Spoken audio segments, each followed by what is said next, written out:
ताड़ोबा में प्रवेश शुल्क को लेकर सांसद प्रतिभा धानोरकर ने वन मंत्री को स्पष्ट और अंतिम चेतावनी दी है कि 1 अक्टूबर से पहले स्थानीय नागरिकों के लिए शुल्क कम करें, अन्यथा 1 अक्टूबर को ताड़ोबा में एक भी जिप्सी को प्रवेश नहीं करने दिया जाएगा। ताड़ोबा अंधेरी टाइगर रिजर्व का प्रवेश शुल्क सामान्य नागरिकों की पहुंच से बाहर होने के कारण चंद्रपुर जिले के नागरिकों में तीव्र असंतोष है।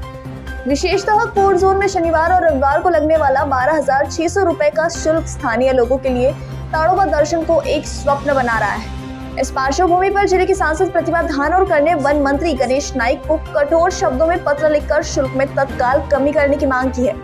सांसद प्रतिभा धानोरकर ने वन मंत्री को स्पष्ट और अंतिम इशारा दिया है कि 1 अक्टूबर से शुरू होने वाले नए पर्यटन सीजन से पहले स्थानीय नागरिकों के लिए शुल्क कम करने का निर्णय लागू नहीं किया गया तो 1 अक्टूबर को ताड़ोबा में एक भी जिप्सी को प्रवेश नहीं करने दिया जाएगा।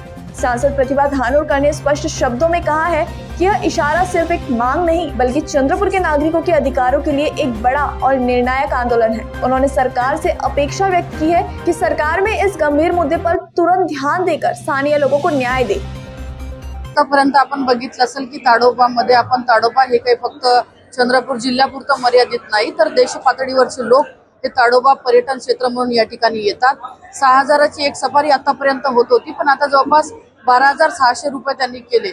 या संदर्भात फॉरेस्टच्या अधिकाऱ्यांशी बोलले असता ते म्हणत आहे की आम्ही जिप्सीचे पैसे वाढवले, फक्त 400 रुपये हे जिप्सीचे वाढवले, मात्र 6,000-1,200 रुपयाची सफारी सर्वसामान्य माणूस त्या ठिकाणी करू शकेल का याचा देखील विचार आपण केला पाहिजे। याच्या संदर्भात सगळ्या जिप्सी चालवणारे चालक असतील किंवा ताडोबाची सफारी करणारे जे पर्यटक आहे यांचा मोठ्या प्रमाणात आक्रोश या ठिकाणी आहे आणि त्याच्यामुळे येत्या 1 तारखेला प्रत्येक मोरली गेट पासून कुटवंडा गेट पासून तर प्रत्येक गेटवरती आम्ही आंदोलन करणार आहोत। आम्ही या सफाऱ्या 12,600 रुपयाच्या अजिबात चालू देणार नाही।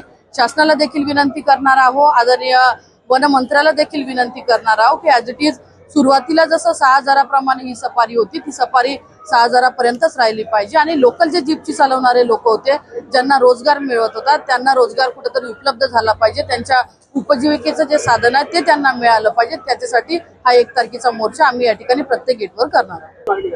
नाही, आता आपण बघितलं की आता हा विषय आपण चंद्रपूर जिल्ह्यापुरता इव्हन माझ्या लोकसभा मतदारसंघापुरता घेत आहोत। मागणी करत असताना वनमंत्र्याला मागणी तर हे संपूर्ण महाराष्ट्राची करणार आहे, पण 1 तारखेचा जो मोर्चा आहे तो हा आपल्या चंद्रपूर जिल्ह्यासाठी विशेषतः राहणार आहे की जुने जे 6,000ची सफारी होती ती सफारी जशानं तशी राहू द्या।